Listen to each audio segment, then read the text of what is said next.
Bab menyatakan bahawa setiap yang memabukkan adalah arak, dan setiap arak itu haram. Imam Muslim dengan sanadnya meriwayatkan daripada Aisyah, katanya pernah Rasulullah SAW ditanya tentang al-bit', maka beliau bersabda, setiap minuman yang memabukkan adalah haram. Dengan sanadnya Imam Muslim meriwayatkan daripada Abi Salamah bin Abdurrahman bahawa beliau mendengar Aisyah berkata, pernah Rasulullah SAW ditanya tentang al-bit', maka Rasulullah SAW menjawab, setiap minuman yang memabukkan adalah haram. Dengan sanadnya lagi Imam Muslim meriwayatkan dengan beberapa sanad itu, yaitu Rasulullah SAW pernah ditanya tentang al-bit'i. Dalam hadis Mu'ammar disebutkan bahawa Aisyah mendengar Rasulullah SAW bersabda, kullu syarabin muskir haram, setiap minuman yang memabukkan adalah haram. Dengan sanadnya Imam Muslim meriwayatkan daripada Abi Musa, katanya Nabi SAW telah menghantar aku dengan Mu'adz ke Yaman. Maka aku bertanya, wahai Rasulullah, sesungguhnya ada satu minuman yang diperbuat di tempat kami tinggal itu, dipanggil orang al-mizru, diperbuatkan daripada bali. Dan satu lagi minuman dipanggil al-bit'u, diperbuatkan daripada madu. Maka Rasulullah SAW menjawab, kullu muskirin haram, setiap yang memabukkan adalah haram. Ini lagi diriwayatkan daripada Abu Musa al-Asy'ari bahawa Nabi SAW telah menghantarnya dengan Mu'adz ke Yaman. Baginda berpesan kepada mereka berdua, basyira, gembirakanlah, kamu berdua gembirakanlah orang, wa yassira, dan permudahkanlah, wa 'allima, ajarkanlah, yakni agama Islam, wa la tunaththira, jangan kamu berdua meliarkan orang. Wa urahu, saya rasa dia ada berkata, wa tatawa'a, dan kamu bersepakatlah, kamu berdua bersepakatlah. Qala, perawi berkata, bila Abu Musa berpaling pergi, tiba-tiba dia berpatah balik. Seraya dia bertanya, wahai Rasulullah, sesungguhnya mereka mempunyai semacam minuman yang diperbuat daripada madu. Ia dimasak sehingga menjadi pekat. Dan satu lagi al-mizru, diperbuatkan daripada bali. Maka Rasulullah SAW menjawab, setiap yang memabukkan sehingga seseorang meninggalkan sembahyang, itu adalah haram. Riwayat daripada Abu Musa lagi, katanya Rasulullah SAW telah menghantarkan aku dengan Mu'adz ke Yaman. Baginda berpesan, ud'uan nas, kamu berdakwahlah orang ramai, wa basyira, dan kamu gembirakanlah mereka, wala tunaffira, jangan engkau meliarkan mereka, wa yassira, kamu permudahkanlah kepada mereka, wala tu'assira, jangan kamu payahkan. Qala, perawi berkata, yakni Abu Musa, faqultu, saya pun tanya, wahai Rasulullah, aftina fi syarabain, ceritakanlah kepada kami hukum dua jenis minuman yang kami selalu buat di Yaman, yaitu al-bit'u, diperbuat daripada madu, yaitu dengan direndam sehingga dia menjadi sehingga dia menggelegak, sehingga dia menjadi keras.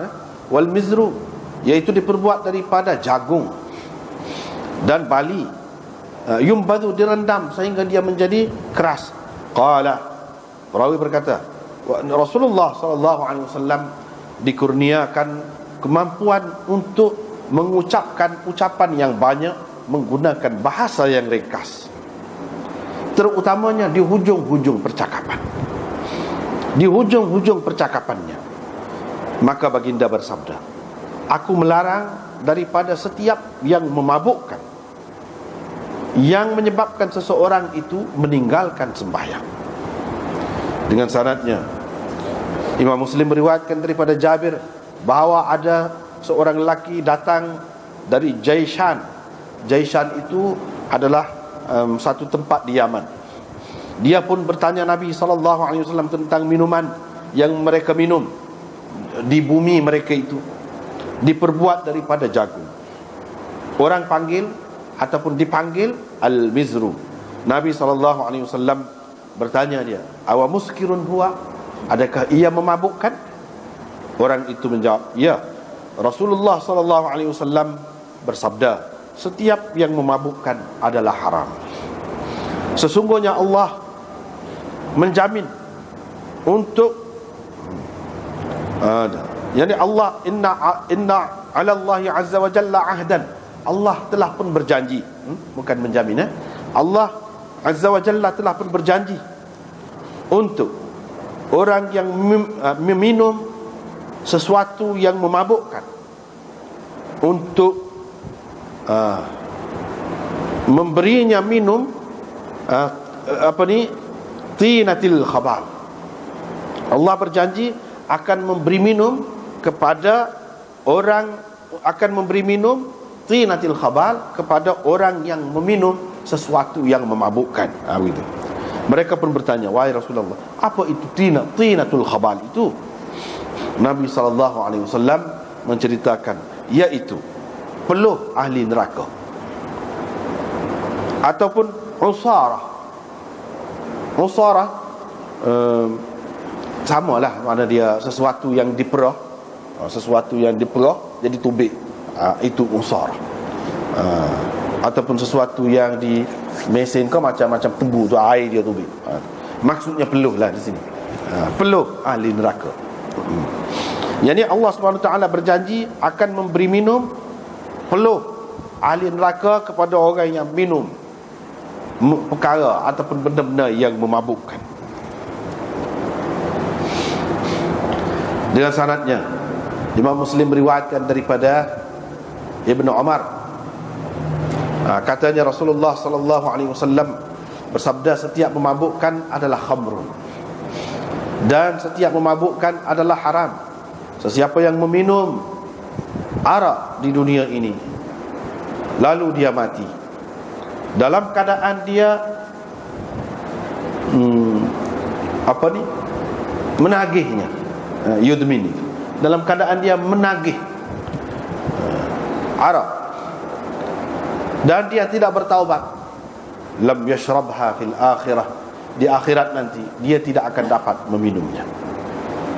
Riwayat daripada Ibnu Umar bahawa Rasulullah SAW bersabda, setiap yang memabukkan adalah khamrun, arak, dan setiap yang memabukkan adalah haram. Satu lagi sanad itu serupa juga lafaz hadisnya. Dan satu lagi, perawi itu kata, saya pasti tidak lain apa yang diriwayatkan oleh Ibnu Umar ini mestinya daripada Nabi SAW.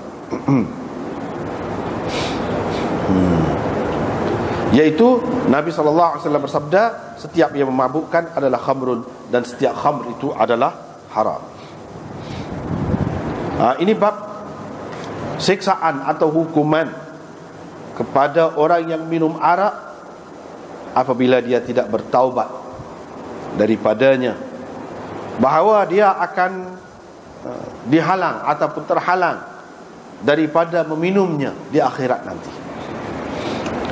Dengan sanadnya Imam Muslim meriwayatkan daripada Ibnu Umar bahawa Rasulullah SAW bersabda, sesiapa yang meminum arak di dunia ini, dia tidak akan mendapatnya di akhirat nanti. Riwayat daripada Ibnu Umar lagi katanya, sesiapa yang minum arak di dunia ini lalu dia tidak bertaubat, dia akan terhalang daripada meminumnya di akhirat nanti. Tidak akan diberi minum kepadanya arak itu. Orang berkata kepada Imam Malik, rafa'ahu, adakah dia memarfu'kan hadis ini? Yani Ibnu Umar ni kata, dia kata dia sendiri ke dia mengaitkan apa yang disebutkannya itu dengan Nabi SAW. Itu makna rafa'ahu. Malik berkata, na'am, Ya, yang ni dia sebut ini bukan pendapat dia, tetapi dia ambil daripada Nabi SAW. Dengan sanad yang Imam Muslim meriwayatkan daripada Ibnu Umar bahawa Rasulullah SAW bersabda, sesiapa yang minum arak di dunia ini, dia tidak akan meminumnya di akhirat nanti kecuali kalau dia bertaubat. Dengan sanad satu lagi juga daripada Ibnu Umar, seperti itu juga lafaznya. Ini bab keharusan meminum nabid yang belum lagi keras dan ia belum lagi memabukkan. Dengan sanad yang Imam Muslim meriwayatkan daripada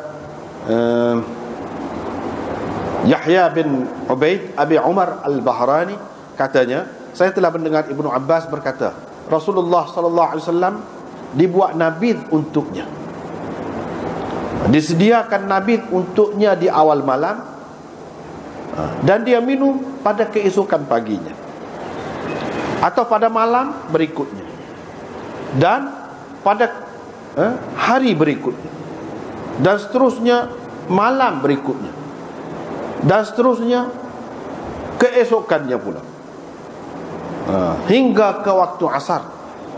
Kalau pada ketika itu masih lagi ada sedikit daripadanya, beliau akan memberikannya kepada khadam untuk minum, ataupun beliau akan memerintahkan supaya dibuang saja, mana selepas 3 hari.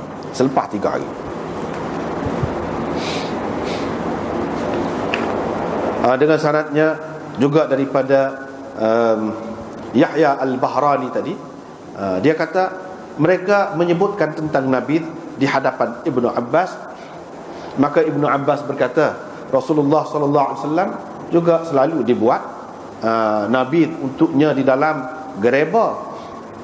Syu'bah berkata, daripada malam Isnin,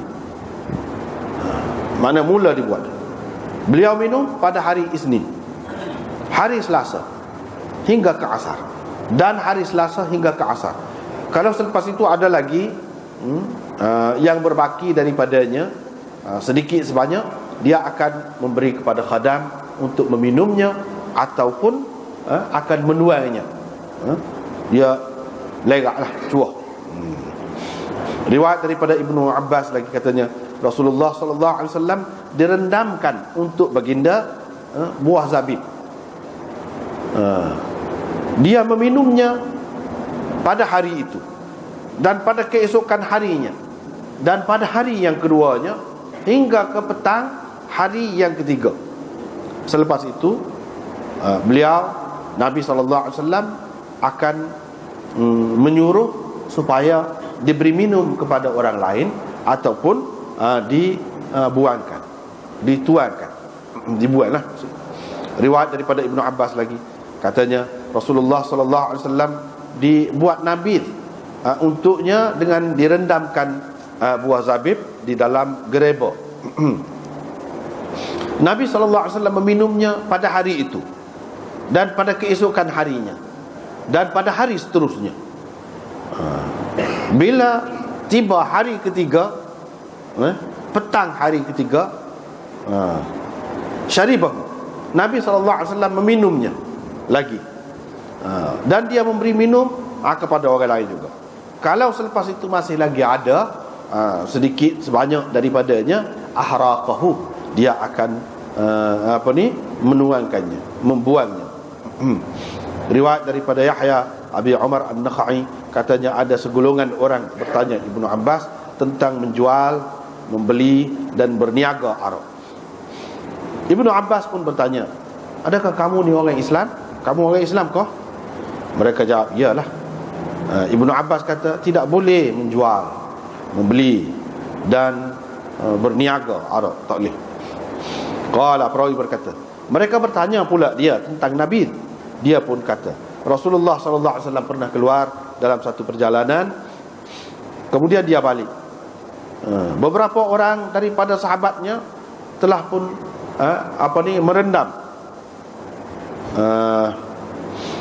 di dalam tempayan-tempayan hijau, dalam nakir, dan begitu juga dalam bekas daripada buah labu.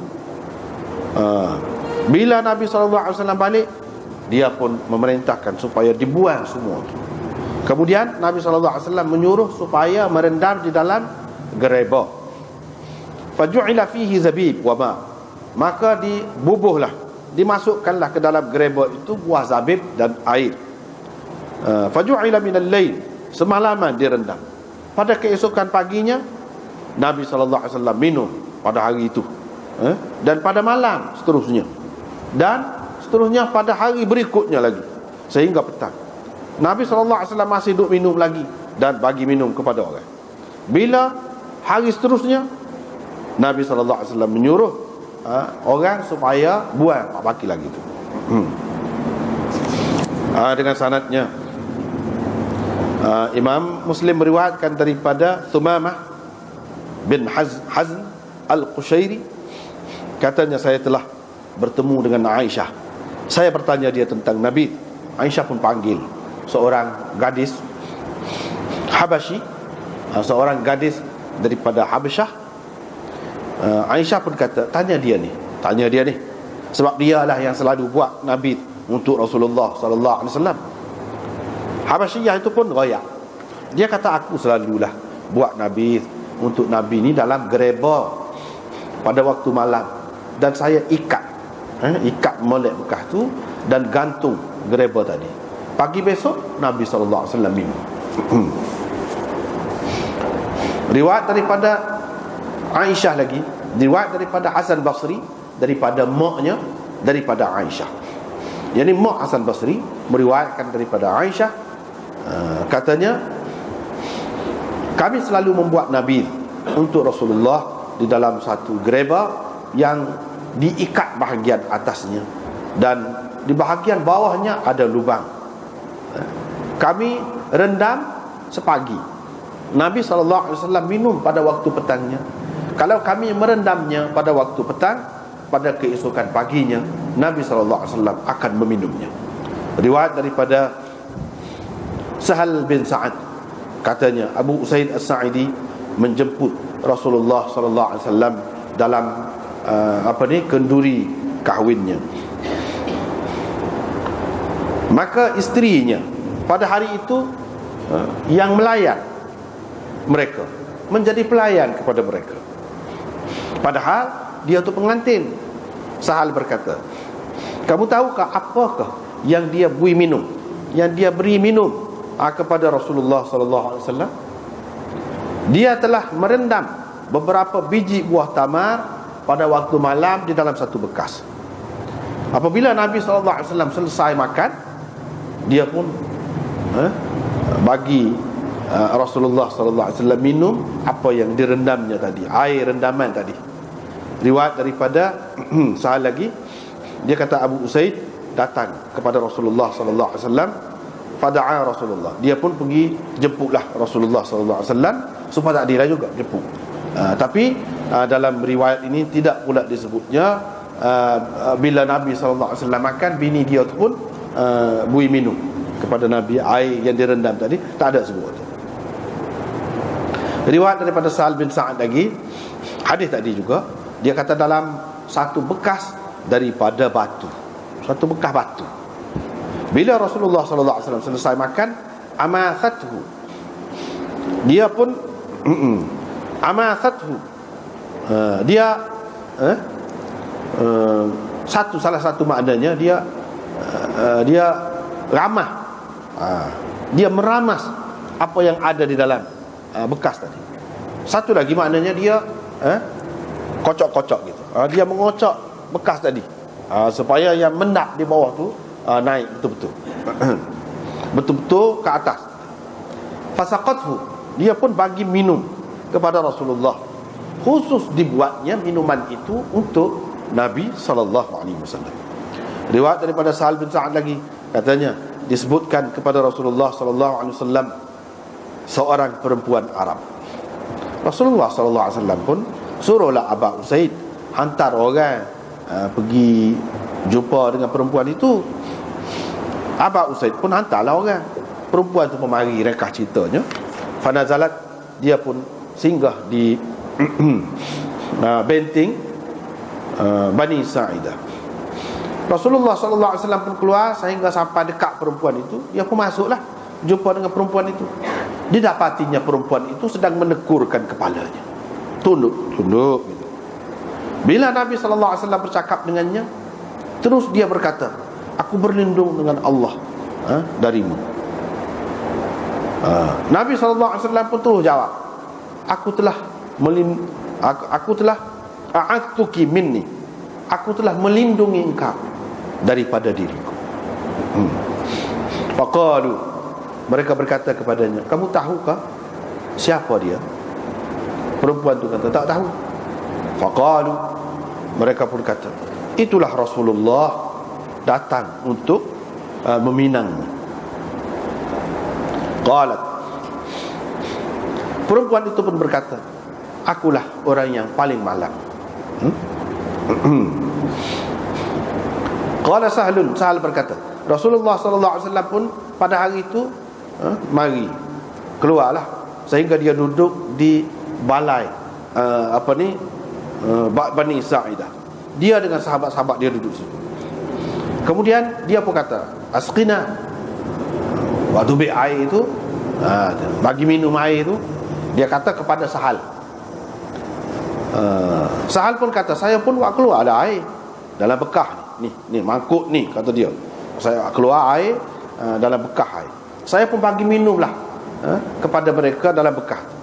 Abu Hazim berkata, pernah Sahal mengeluarkan kepada kami mangkuk itu, kami pun minumlah dalam bekah tu. Okey, kemudian pula qala, perawi kata, kemudian Umar bin Abdul Aziz, lepas tu Umar bin Abdul Aziz di zaman dia lah minta ke dia lah bekah tu.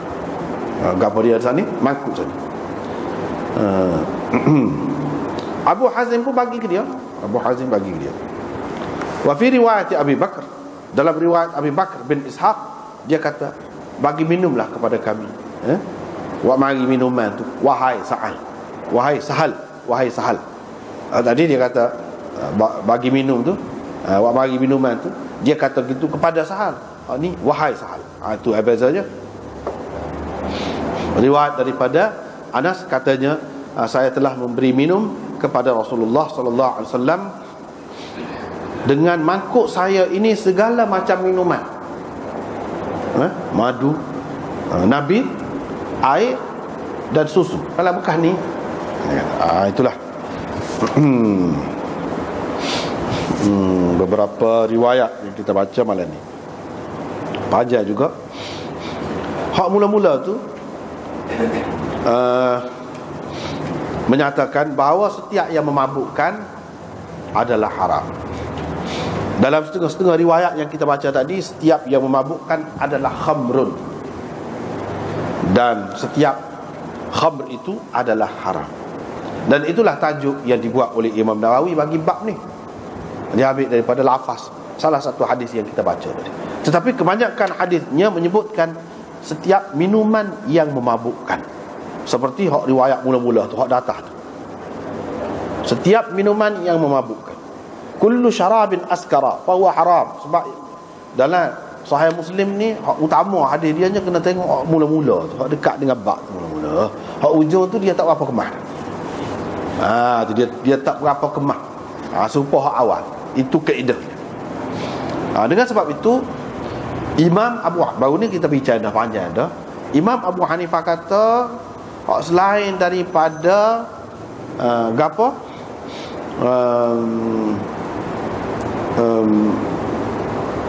rendaman anggur dan juga buah kurma, buah tamar, selain daripada itu, kalau tidak memabukkan, benda tu memabukkan dah, tapi seseorang tu minum tak mabuk, tidak haram lagi, dia kata. Sebab arak tu bagi dia hak daripada dua tu. Baru ni kan kita sudah jumpa dah. Arak itu ialah yang diperbuat daripada dua pokok ni, Nabi kata. Dia pegang dengan hak tu. So, lepas tu dia pegang dengan dari segi bahasa tu. Dulu kita sudah bincang dah. Hak dari segi hadis, buah apa ni, pokok kurma, buah kurma tu tak boleh juga. Walaupun asalnya dari segi bahasa tak termasuk tu dalam dalam bahasa Arab, mengikut dia, ni pandangan dia, tak termasuk. Tetapi oleh kerana ada dalam hadis dan Nabi sebut dengan terang arak tu daripada dua jenis pokok ni, dia kata haram juga. Walaupun tidak memabukkan, seseorang tu minum, tidak memabukkan, banyak tu mabuk dah. Tapi kalau minum sikit tidak memabukkan pun tak boleh juga, haram juga. Kalau daripada pokok tamar ataupun buah tamar. Tapi kalau selain daripada hak dua tu, tu nak hak panjangnya kita bicara dah dulu. Selain daripada dua tu, daripada beras kau, daripada buah lima kau, daripada buah lanah kau, daripada gapo lah. Dia kata kalau selagi tidak memabukkan, hak banyak tu, kalau minum banyak tu mabuk. Tapi kalau minum sekadar tidak memabukkan, tak haram lagi. Tidak dikenakan had dia. Tak apa. Itu tidak dipanggil arak lagi, kata dia. Itu mengikut pendapat dia. Tapi pendapat jumhur ulama kata tak boleh. Daripada gapo pun, kalau banyak dia tu memabukkan, sikit dia pun tak boleh juga. Kalau kita minum tak memabukkan pun tak boleh juga. Dan orang panggil arak juga.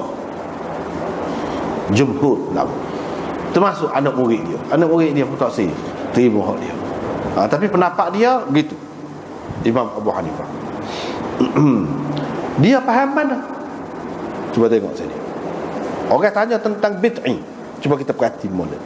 Bid'i ini benda lain dibuat daripada madu, dibuat daripada jagung, dibuat daripada bali dan sebagainya tadi yang kita baca tadi. Semua bukan bahannya daripada anggur dan buah tamar ataupun buah kurma, bukan daripada hak tu.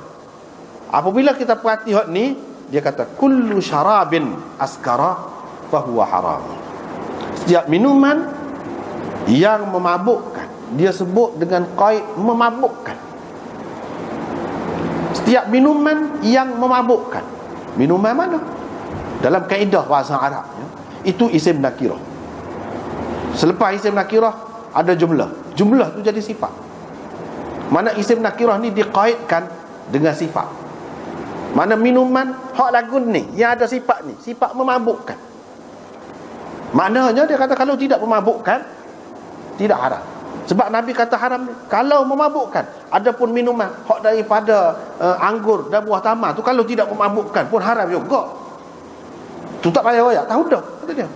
Hak ni setiap minuman hak lain daripada hak tu. Kalau memabukkan baru haram. Kalau tidak memabukkan dak. Dia kata. Baru ni kita sudah bicara, jadi tidak perlu bicara panjanglah. Kelebihan dia, ada juga kelebihan dia dari sudut tertentu.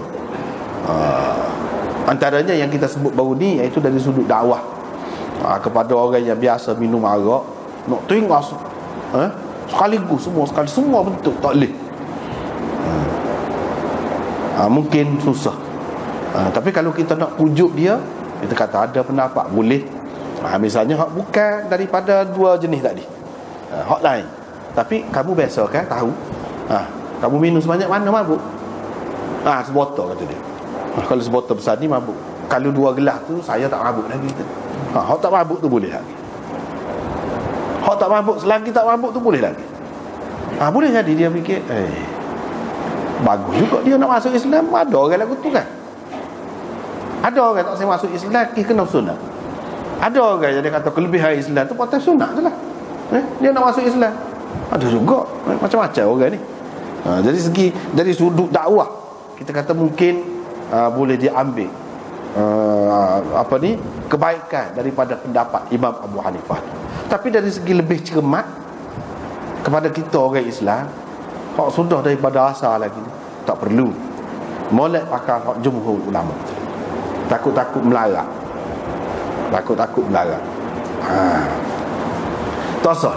Tak sah. Lagu-lagu tu tak sah. Supaya kita kata ada pendapat orang kata salah dengan orang perempuan boleh. Mungkin kita boleh kata di tempat-tempat tertentu, dalam suasana tertentu.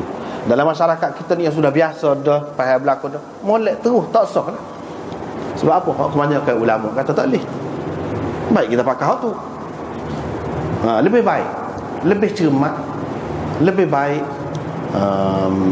dari semua sudut lah. Tak perlu pula bila ada pendapat hak ganjil ataupun pendapat seorang dua ada lagu tu kita nak umumkan setelah dipakai dah cara lagu ni. Hak tu lebih molek. Lebih molek. Tapi dalam keadaan-keadaan tertentu, mungkin di negeri barat dia kata kita sombong pula, apalah orang Islam ni Allah tangan memalukan saya lah. Saya Allah tangan ke dia, padahal tak ada fitnah. Dia tidak akan boleh buat fitnah gitu terhadap kita. Sebab apa? Bagi dia biasa. Boleh jadi kalau sampai ke peringkat tu kena timbal, ada pertimbangan. Sebab Islam ni untuk semua manusia kan, untuk seluruh dunia. Jadi kita kena pandai-pandai lah bawa Islam, pandai-pandai. Tapi ikut mana-mana pun kita kata seperti inilah juga. Hak lebih cermatnya tidak, terutama dalam masyarakat kita yang sudah biasa tidak bersalaman antara lelaki dengan perempuan. Kita yang tidak pernah minum arak nak terawak ke dia, tak payah. Sebab apa? Jumhur ulama mengatakan hak tu pun arak juga. Sebab itulah Imam Nawawi kata setiap yang memabukkan adalah arak, khamrun, dan setiap khamrun itu adalah haram. Dia buat tajuk lagu tu. Maknanya masuk dalam khamrun belaka. Imam Abu Hanifah bagi itu biar dia lah. Itu pendapat dia. Boleh katakan semua ni lagu tu belaka. Cumanya dalam riwayat-riwayat ni kita tengok arak yang diperbuat daripada bahan lain selain daripada buah anggur dan buah tamar. Ada yang dibuat daripada bali, daripada jagung dan sebagainya. Lepas tu dia sebut di sini cerita Abu Musa al-Asy'ari ni, Nabi hantar dia pergi ke Yaman. Dia tanya, Nabi pesan, apa makna basyira, yassira, allima, la tunaffira dan seterusnya. Seumpama ni tatawa'an, maknanya apabila pergi ke tempat orang, dia akan banyak benda yang tidak serupa dengan tempat kita, kita akan jumpa. Kita kena mudah ke orang. Itulah atas dasar mudah tadi lah yang kita kata tadi tu. Kepada orang yang baru nak masuk Islam, dia biasa minum arak, boleh jadi payah dia nak tinggal. Kita kata bagi pendapat Abu Hanifah, mudah tu untuk dia. Jangan payah, jangan menyebabkan dia jadi jauh, dia jadi berasa susah. Berasa susah. Ada juga orang tak saya masuk Islam, apa? Kita pakai perdak tutup muka. Susah kata dia. Tapi ada juga orang kata molek lagu tu, molek. Masuk Islam kita ada juga. Kita tengoklah hak mana hak lebih ramai, umumnya suka lagu mana. Kita kena tengoklah, pandai-pandai lah. Dan kita boleh kata cara ini satu cara, tidak mesti. Kalau tak pakai tudung muka lagu ni pun boleh juga, asalkan tudunglah mana-mana bahagian yang wajib dituduh. Boleh jadi kalau sekadar turengeng sikit, mudah sikit kepada dia, dia akan tertarik. Sebab kadang-kadang orang nak dapat hidayah ni tidak nanti belah mana. Kepada dia tu besar, kepada kita tak besar. Pada dia tu jadi masalah benda tu. Kalau kita nak bawa hak berat-berat, muzik tak boleh, gon ni tak boleh, gambar tak boleh, semua tak boleh. Kenapa? Payah. Dia tak say, setengah-setengah orang tu. Jadi kita ambil jalan mudah. Itulah Nabi ayat. Gembirakan orang, biar dia suka masuk Islam ni. Jangan jadi takut masuk Islam, liar, lari. Tak say lagu tu.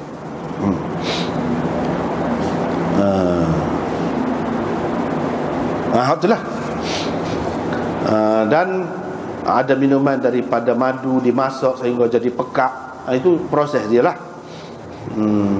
Nabi SAW jawab, setiap yang memabukkan sehingga seseorang itu meninggalkan sembahyang, maka jadi haram. Jadi apakah hadis ni?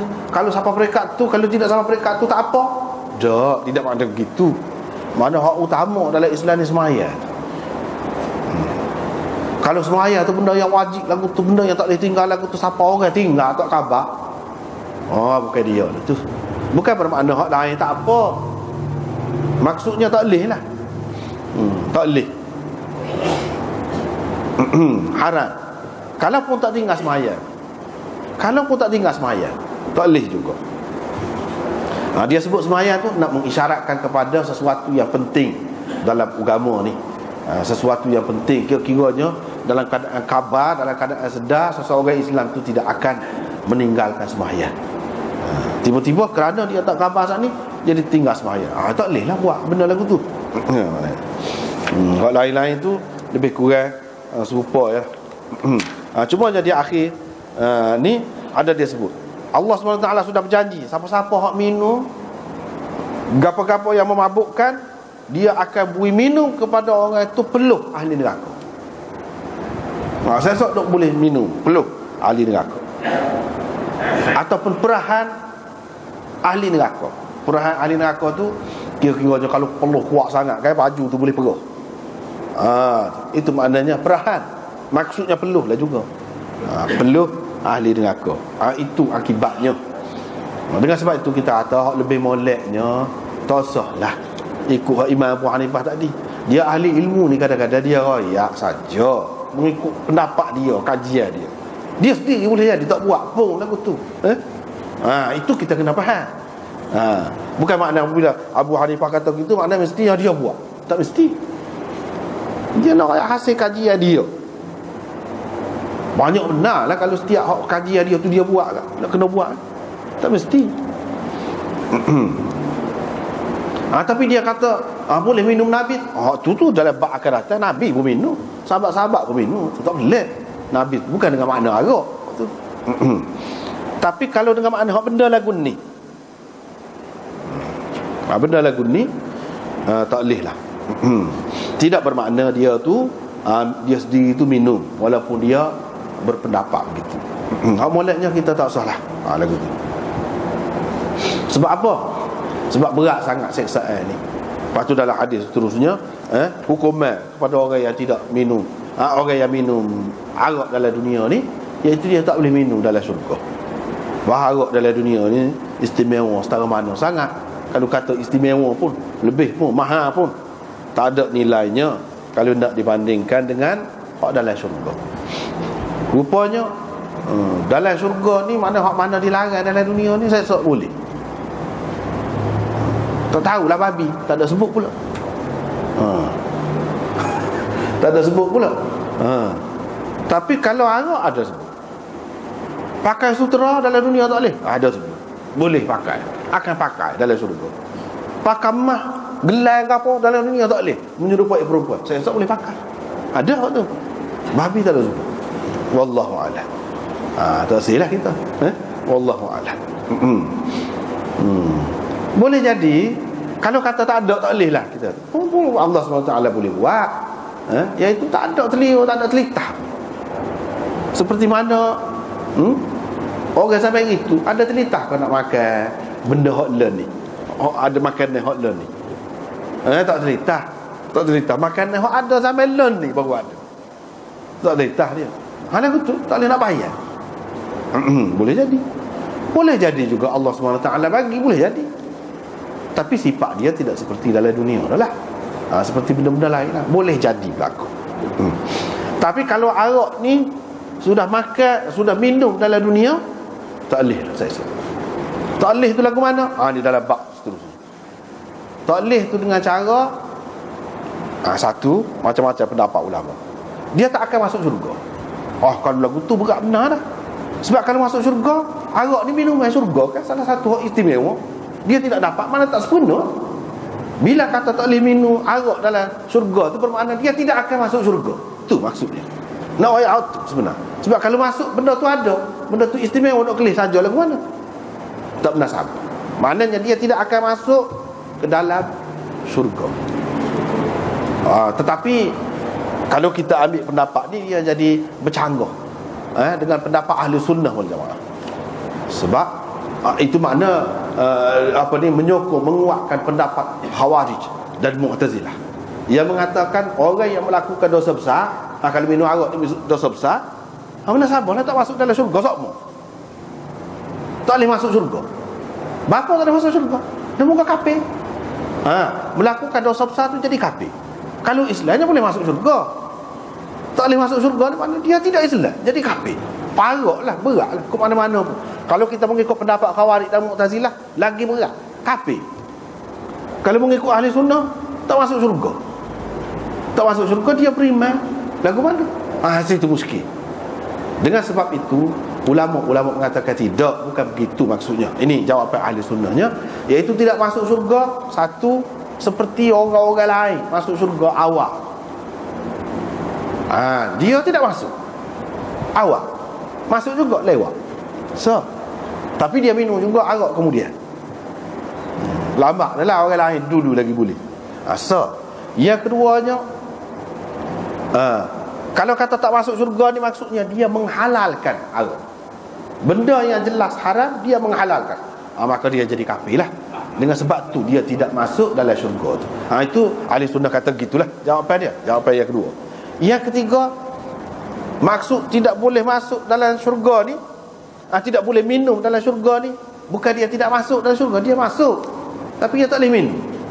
Supaya orang dalam dunia ni dia tak boleh hiaya, kita kata. Dia tak telia tengok orang makan pun tak nak gapo. Jadi gitu. Allah SWT buat gitu. Bukan dalam keadaan dia telia, supaya orang darah tinggi tu berahi sangat kambing tu, tapi tak boleh. Bukan gitu. Tapi keadaan orang tak berahi gapo-gapo lah, kita kata. Ayah kau misalnya macam-macam orang tak berahi. Dia tak sah, tak ada telia. Bahkan kalau orang nak buat tak sah, bau tak sah dah. Dia jadi lagu tu. Itu maksud tidak akan minum dalam syurga tu. Tuhan akan buat dia tu lagu tu. Tapi dia tidak berasa kurang kalau dia. Semua orang tak berahi gapo-gapo, dia tidak berasa kurang. Dia tak apa dia. Bahkan dia tak boleh kalau bau. Gitu. Bukan makna dalam keadaan dia nak tak boleh. Dia nak benda tu tapi tak boleh. Dalam syurga tak ada lagu tu. Tak ada. Setiap benda yang dikehendaki, dalam Quran pun sebut ma tashtahihil anfus. Apa yang diingini oleh jiwa, perasaan seseorang itu nak berlaku, boleh berlaku. Itu sifat hak dalam syurga. Tiba-tiba kalau tak boleh, maknanya dia tak ada keinginan tu. Tak ada keinginan tu. Tuhan menghilangkan keinginan itu.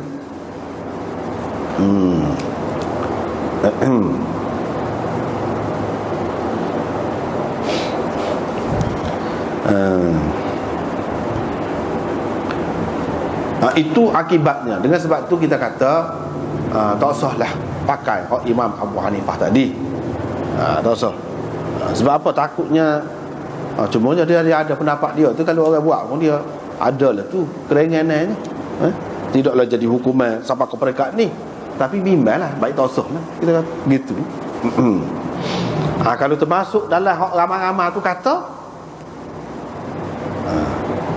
beratlah. Tetapi kalau dia bertaklid ataupun dia ikut Imam Abu Hanifah, tak apa. Tak apa. Sebab kita kata tadi, sebab apa dia orang ada lesen? Tak apa. Walaupun salah, katakanlah hak sebenar di sisi Allah SWT salah pendapat dia, salah pun tak apa, tak akan berdosa. Tuhan tak akan hukum. Tu kelebihan ijtihad ni. Hasil ijtihad ni setara tu lah. Kelebihan dia nya kalau orang ikut salah, salah pun tak apa. Sebab orang ada lesen lah, kalau jatuh parik ke gapo-gapo ke, tak apa. Nak guananya ada ketika gitu salah gitu, walaupun pandai pun, tapi dimaafkan. Tapi kalau hak tak ada lesen tak boleh, kena denda lah. Dan dia tu diketahui sebagai seorang yang tak ada kepentingan dalam sejarah. Kajian dia tu semata-mata ilmu untuk agama. Dan dia diketahui sebagai seorang yang warak, seorang yang alim, seorang yang sangat bertakwa. Tak boleh kita nak ragu dia ni ada maksud tak molek dia. Supaya drebas ni lah, kita tak boleh kata dia ada maksud tak molek. Sebab apa? Dia sendiri pun patah, patah kita. Takkanlah dia nak buat lagu tu kalau dia terjun dulu nak sabar. Dia lok orang lain jatuh dalam gaung tu, lidak dia sendiri. Jadi kita nak kata dia buat tak nak sabar tu, menyambung nyawa kata. Begitulah juga sikap kita dengan mujtahidin ini. Manakala ada benda hak pelik, senang kita tak usah lah, tak usah pergilah. Kalau kita takut, kalau kita tak takut, boleh lah terang. Tak kutu lah. Tapi tak salah. Lepas tu keharusan minum nabit yang tidak keras. Tidak keras tu tidak jadi minuman keras lagi lah, dan tidak memabukkan. Itu boleh. Padahal benda ni kalau lama lagi dia akan memabukkan. Sebab hakikat arak tu pun lagu tu lah, rendai benda tu lah, benda-benda bahan-bahan tadi lah. Kalau selagi tidak begitu boleh. Dan di sini disebutkan, di sini Nabi SAW minum sampai 3 hari. Sebab dalam masa tu dia tidak memabukkan. Tak apa lah. Tapi lepas pada tu Nabi SAW lepas pada tu dia beri lagi minum kepada khadam, kawan-kawan. Ataupun dia cuba. Maksudnya dia beri minum sebab tidak memabukkan lagi, tapi oleh kerana bimbang. Itu boleh jadi pada masa tu sudah memabukkan atau tidak. Kalau tidak memabukkan, boleh nak minum lagi. Tapi dia tak minum dah. Sekat asar hari yang ketiga tu dah. Lepas pada tu dah. Sebab apa? Ada kemungkinan boleh memabukkan. Maknanya sikap cermat. Dia beri minum kepada orang lain, dia tak minum. Dia beri minum, maknanya sebab tak memabukkan lagi. Kalau memabukkan tak boleh. Sendiri pun tak boleh nak beri kepada orang lain walaupun hamba abdi kau. Tak boleh lagu tu. Ataupun dia cuah. Mana cuah tu kalau sudah pasti sudah jadi arak, dia cuah. Itulah yang berlaku dalam apa ni, yang tersebut di dalam beberapa riwayat ni lagu itulah.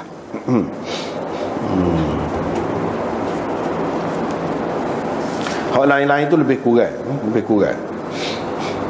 Dan Nabi SAW ni ada apa ni, jariah, hamba perempuan yang memang kerja dia buat ni untuk Nabi SAW. Bila orang tanya Aisyah pun panggil perempuan tu, mai tanya dia ni. Dia pun dia buat gini-gini. Tapi hak Aisyah sebut ni, dia buat pagi, Nabi SAW minum petang. Kalau dia buat petang, Nabi SAW minum esok pagi. Setengah tu je, tidak sampai 3 hari. Ini berbeza dengan riwayat Ibnu Abbas tadi. Sebab Ibnu Abbas tu sampai 3 hari. Apa maksudnya? Di sini tidak ada percanggahan. Sebab yang pertama kita kata Aisyah ni dia rakyat hak biasa dia buat. Tapi Ibnu Abbas tahu ada dibuat sampai 3 hari untuk Nabi masih dia minum lagi. Tidak bercanggah. Hak ni rakyat hak kurang lagi. Mana sebelum pada tu pun boleh minum dah. Sebelum 3 bukan sampai 3 hari baru boleh minum dah. Sehari pun boleh minum dah kalau nak minum. Dan tentu tidak memabukkan.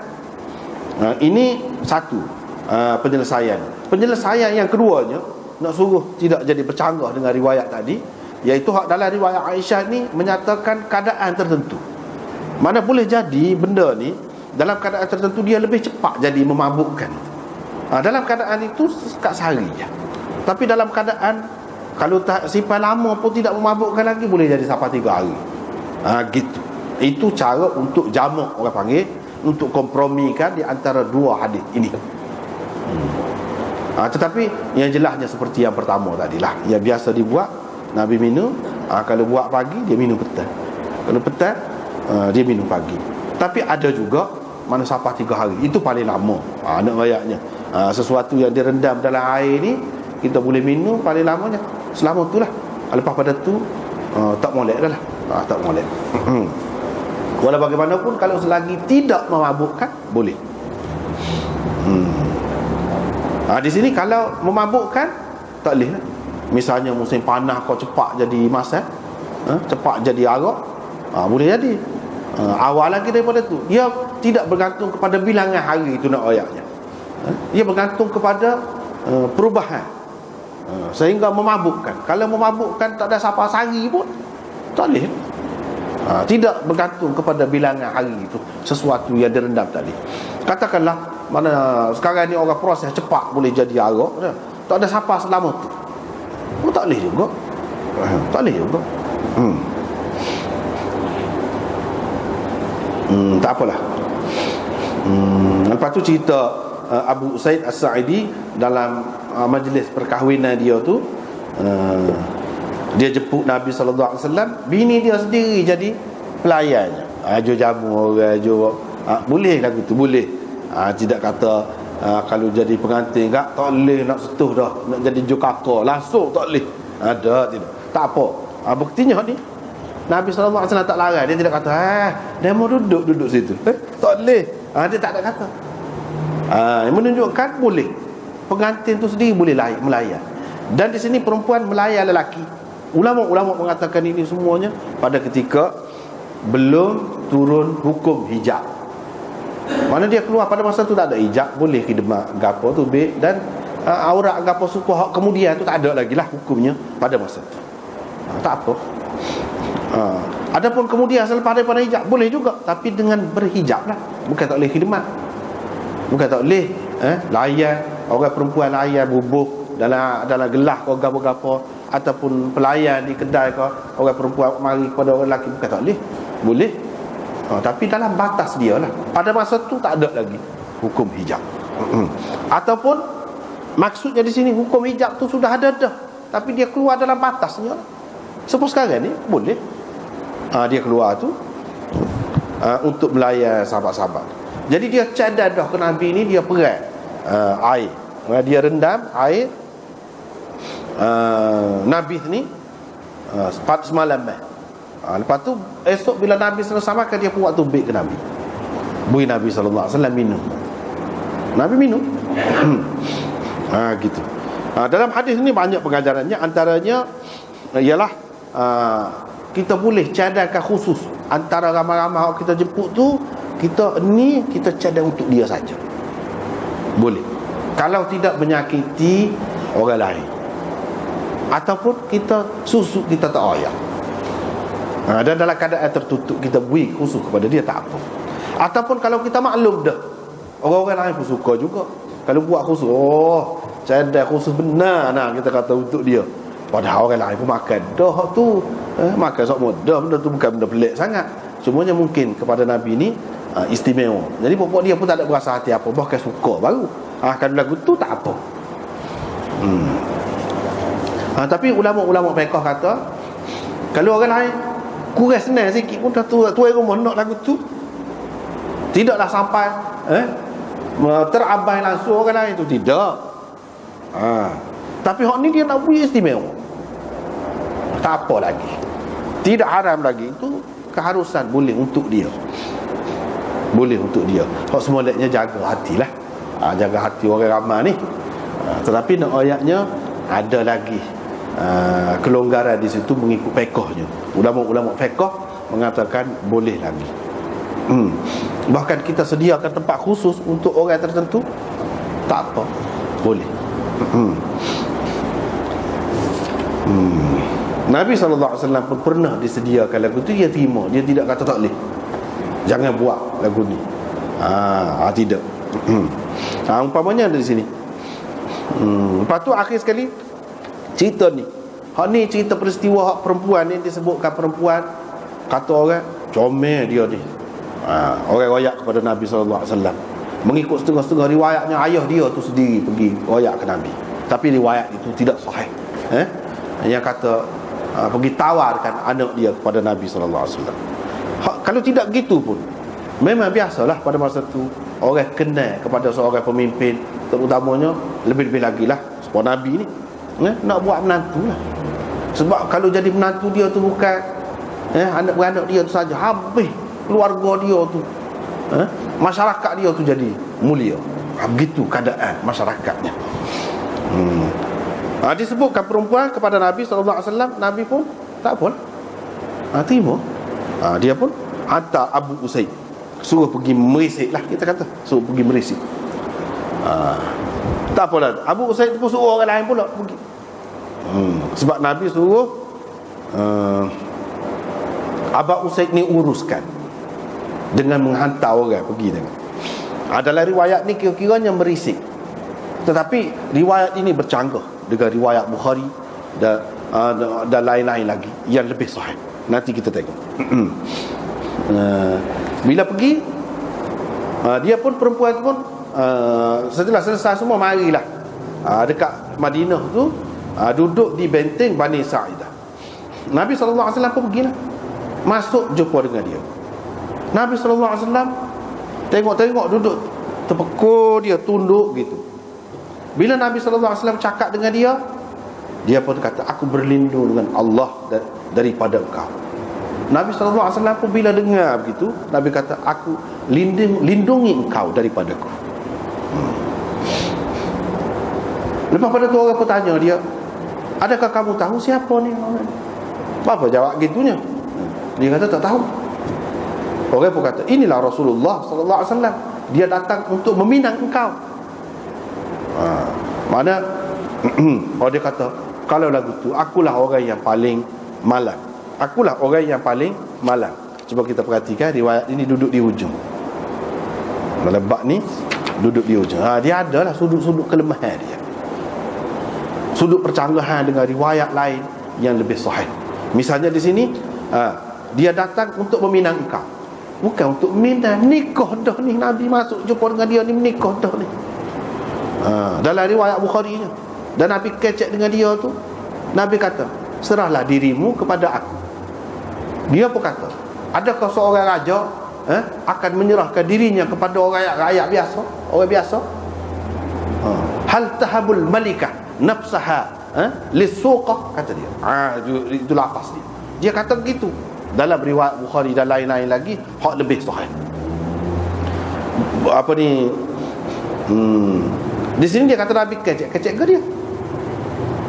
Tak ada lah kata pergi minan tak tepat hak minan ni. Hak minan ni waham perawi. Hak betulnya Nabi sallallahu alaihi wasallam sudah menikah dengan dia. Dan dia kata begini.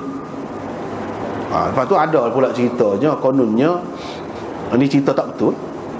Musuh-musuh sahabat, musuh-musuh isteri Nabi sallallahu alaihi wasallam, dalam Tabaqat Ibnu Sa'ad umpamanya disebutkan, tapi riwayat Waqidi dan juga riwayat daripada Al-Kalbi, dia kata ceritanya bila nak pergi ni, bila menikah, Aisyah dengan Hafsah ni pergi royak ke dia. Kalau berjumpa dengan Nabi ni dia kenal, dia suka. Kalau orang kata gini ke dia, a'udzubillahi minka, a'udzubillahi minka, kalau orang kata begitu dia suka, dia kenal. Dia tak kenal kalau orang tak kata begitu. Maknanya dia mau dua tu menipu lah. Jadi bila nak itu, yang menyiapkan pengantin ni siapa? Aisyah dengan Hafsah lah. Hafsah kata, mujud dai rambut dia, aku jus sisir, kata dia. Itu cerita. Ataupun sebaliknya, hak tu kata kepada hak seorang lagi. Begitu. Aisyah kau kata kepada Hafsah, ataupun Hafsah kata kepada Aisyah. Gitulah dalam ceritanya. Lepas pada tu bila dia masuk, Nabi masuk, dia pun kata begini. Nabi sallallahu alaihi wasallam pun bila orang berlindung dengan Allah daripada dia tak akan balik dah. Dia tak akan terima dah orang tu.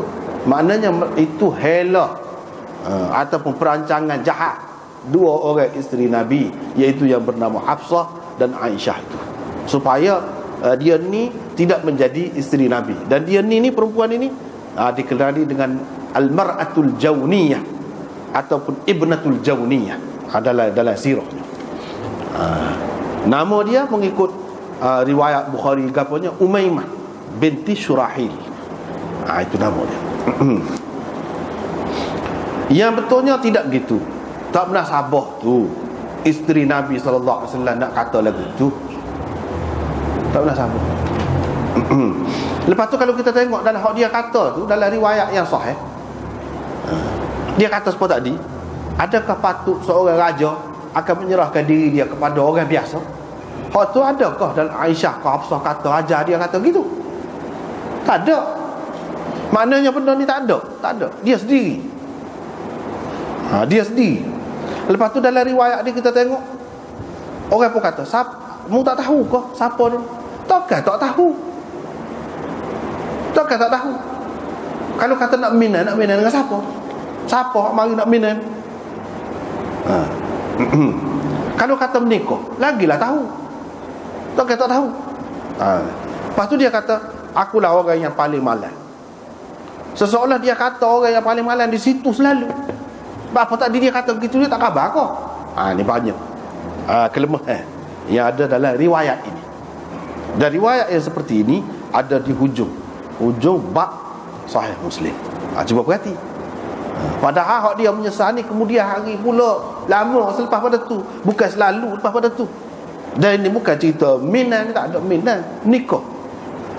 Nabi SAW masuk, Nabi hola tangan dia. Hola tangan ke dia lari. Dia pun kata lagu ni lah. Bapa begini.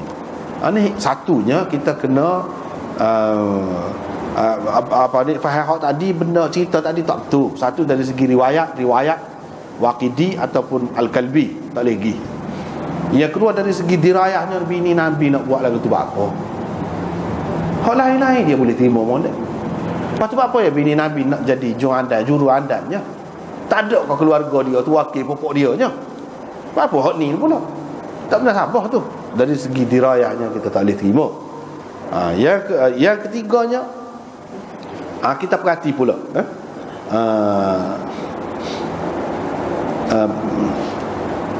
hikmat Allah Subhanahu Wa Taala tak sibuk jadi ni. Tak sibuk jadi. Dengan Nabi SAW dia macam-macam lah berlaku. Kata setengah ulama, Nabi SAW tak say kepada perempuan ni, padahal dia tahu dah, dia bersedia dah. Kalau tidak mari apa? Kerana kesombongannya. Masa tu dia sak kepala. Ada juga yang kata gitu. Ada juga yang mengatakan dia ni tak apa cerdik. Memang dia tu comel, tapi dia tak apa cerdik. Kadang-kadang dia hilang akal dia pada ketika tertentu. Dia tak khabar. Gitu. Hak ni lebih sesuai. Mana dia tak khabar, ada ketika dia tak khabar. Tapi setiap orang kan, ibu bapa ni, alik dia tu kurang setara mana pun tak apa. Kalau boleh orang lebih melangit pun tak apa, kau wujud dia. Kalau tidak setara tu boleh terima dah. Anak dia ni muka dia tahu kurang, gila pun nah. Kalau ada hak lebih nak mujur baru kita memang gitu sifat manusia ni, ibu bapa. Apatah lagi Rasulullah. Dalam ramai-ramai ni ada hak kena ni. Boleh jadi dia kira, kalau kita kata ayah dia ni, dia mikir kalau dengan Rasulullah boleh jadi boleh baik ke anak dia ni. Boleh jadi dia mengharapkan gitu, mana kita tahu. Kalau Allah SWT nak bui, ada jodoh dia. Tapi rupanya tidak gitu. Allah SWT jaga Nabi daripada hak kurang. Sebab apa? Hak kurang nak jadi isteri dia satu keaiban, satu kecacatan tu. Kalau tu jadi bini dia nak jadi lagu mana? Maka dalam masa tak khabar tu kecek gapo-gapo. Tak sesuai nak jadi bini Nabi. Apabila tidak sesuai, Allah SWT akan jaga sendiri Nabi. Tidak akan berlaku. Itulah yang tidak berlaku. Tapi kemudian bila dia cerdik, bila dia khabar molek, dia kata akulah yang paling malas. Sebab Nabi SAW bila dia tolak, dia cerai. Dalam riwayat Bukhari ke apa, cerai maknanya menikah. Apa makna minat? Kalau minat mana cerainya? Ini makna dia menikah tu. Sebab tu dia cerai. Bila Nabi cerai tak ada. Orang-orang hak musuh-musuh Islam ni, Syiah lah terutamanya, dia kemukakan benda-benda lagu ni. Dia kata apalah ni sahabat ni jahat, nikah dengan bini Nabi lah, begitu begini. Hak lagu ni orang tidak panggil bini Nabi. Hak lagu ni kalau menikah dengan orang lain, kalau tak boleh nikah dengan orang lain, ya iyalah dia tidak pernah duduk sekali dengan Nabi. Hak lagu ni, hak tu orang tidak panggil nikah dengan bini Nabi. Lagu tu bini Nabi ni hak duduk sekali dengan Nabi, tidur dengan Nabi SAW. Hak tu hak bini, hak tak boleh nikah. Hak sebut dalam Quran selepas pada Nabi mati, hak tu tak boleh. Ada pun hak lain-lain, hak Nabi cerai tak ada duduk sekali ke apa macam ni, itu bukan termasuk dalam azwajuhu. Hak dilarang dalam Quran tu nikah dengan mereka selepas Nabi wafat, tak termasuk. Tapi dia menyesal lah kemudiannya. Dan pada ketika tu pun dia Islam dah. Kalau kita nak kata dia menyombong, dia menyombong dalam keadaan tak khabar lah, dia kata begitu, tak sedar. Jadi orang yang ada masalah dari segi mental dia, hak tu tidak sesuai untuk menjadi isteri Nabi SAW. Padahal dia tahu dah Nabi ni orang sebesar mana. Dia kata dia raja. Dia raja kok? Situ kita tahu dia tidak raja. Apa dia kata dia raja? Dalam riwayat yang sahih. Lepas tu dia kata pada orang biasa. Orang biasa kau Nabi ni? Tidak biasa. Dia pemimpin negara pada masa tu, masyhur. Berapa negeri dah jatuh ni. Jadi di situ kita nampak lebih sesuainya kita kata dia ni ada masalah mental. Situ. Tapi tidak berlaku. Hikmah Allah SWT besar hikmahnya, supaya tidak jadi timbul apa-apa masalah kemudian hari daripada orang yang dinamakan isteri Nabi SAW. Itulah cerita. Hak lain-lain tu rupa ya. Hak lain-lain tu. Lepas tu hak ni Bekah ni nak ayatnya Umar bin Abdul Aziz minta kemudian bui ke dia. Jadi keluarga tu Abu Hazim tu bui ke dia. Maknanya orang-orang kemudian ni kira ambil berkat daripada Nabi ni ada. Tabarruk dengan peninggalan, ambil berkat dengan peninggalan Nabi SAW ni sesuatu yang sabit dalam hadis. Kita tak boleh kata tak boleh nak ambil berkat, tak boleh lagu tu. Bahkan ada banyak dalam hadis. Umpamanya sini mangkuk tu, siapa dia nak minta, nak kat dia kenangan, benda-benda kenangan gini ni je. Sekurang-kurangnya kalau tidak hak lain-lain hak kita tak faham, dia membangkitkan semangat, dia menimbulkan rasa kasih kepada orang-orang yang lalu. Dengan sebab itu bila-bila pun dia ada kan apa nama ni, muzium, dia ada akid, dia ada kata ini untuk tu lah. Hak lain-lain tu lebih kurang lah tak ada. Wallahu a'lam.